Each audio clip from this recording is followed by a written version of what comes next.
सोचिए कि 23 साल का नौजवान जो जाति और गरीबी के साए में पला बड़ा, अब अपने सपनों को पूरा करने से पहले पायदान पर खड़ा है।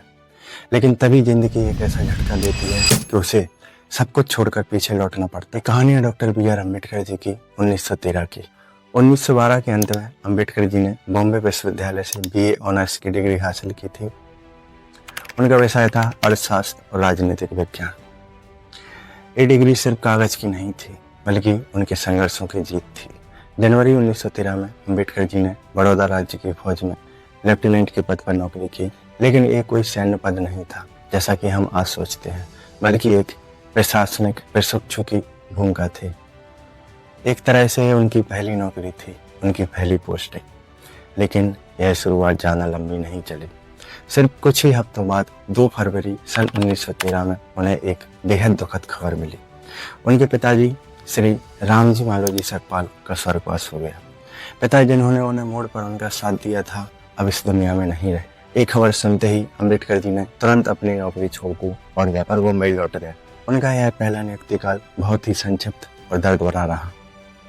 यह सोच का अनुवाद छोटा जरूर था, लेकिन उनकी प्रशासनिक संरचना और जातीय भेदभाव की जमीनी हकीकतों से परिचित होने की शुरू, जिसे उन्होंने बाद में और गहराई से अनुभव किया जब वे 1917 में फिर बड़ौदा लौटे थे। हालांकि उनकी सेवा बहुत छोटी रही। जब अम्बेडकर जी बड़ौदा राज्य की फौज में लेफ्टिनेंट के पद पर नौकरी करते थे, तो इसी साल जून 1913 महाराज सयाजी राव गायकवाड़ अम्बेडकर जी की प्रतिभा और लगन से इतने प्रभावित हुए कि उन्होंने विदेश में उच्च शिक्षा के लिए स्कॉलरशिप की औपचारिक पेश की।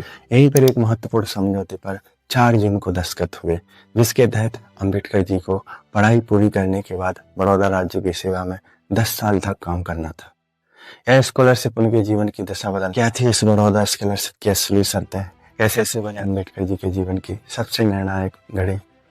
इसके लिए हमारा अगला एपिसोड जरूर देखिए, जिसमें हम देखेंगे बड़ौदा स्कॉलरशिप की शर्तें, संघर्ष और सफर की शुरुआत। वीडियो पसंद आया तो लाइक कीजिए, शेयर कीजिए, सब्सक्राइब जरूर कीजिए और बेल आइकन दबाइए ताकि अगला भाग आपको तुरंत मिल सके। जय हिंद।